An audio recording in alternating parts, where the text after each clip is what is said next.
আজি তেজপুৰত সংঘটিত হোৱা এক ভয়ংকৰ পথ দুৰ্ঘটনাত ৬জনকৈ লোক গুৰুতৰভাৱে আহত হয়। ইয়াৰে এজনৰ অৱস্থা অতি সংকটজনক। উল্লেখ্য যে তেজপুৰ চহৰৰ দাঁতিকাষৰ বাটমাৰীৰ কনভেনশ্যন চেণ্টাৰৰ ওচৰতেই আজি ৩খন গাড়ী ৰাষ্ট্ৰীয় ঘাইপথৰ ওপৰতে দুৰ্ঘটনাত পতিত হয়। AS-12L 6797 নম্বৰৰ এখন ছুইফ্ট ডিজায়াৰ গাড়ীয়ে AS-12AA 9020 নম্বৰৰ হুণ্ডাই ভেনু গাড়ীৰ সৈতে মুখামুখি সংঘৰ্ষ হয়।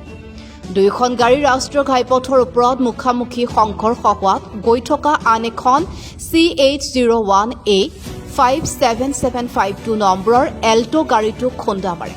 ফলত তিনিওখন গাড়ীৰে বিস্তৰভাৱে ক্ষতি সাধন হোৱাৰ লগতে ৬জনকৈ লোক গুৰুতৰভাৱে আহত হয়। আহত আটাইকেইগৰাকী লোককে তেজপুৰ কনকলতা অসামৰিক চিকিৎসালয়ত চিকিৎসাধীন কৰোৱা হয়।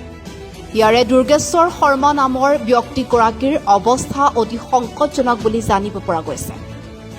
Video' report Agnigarh news.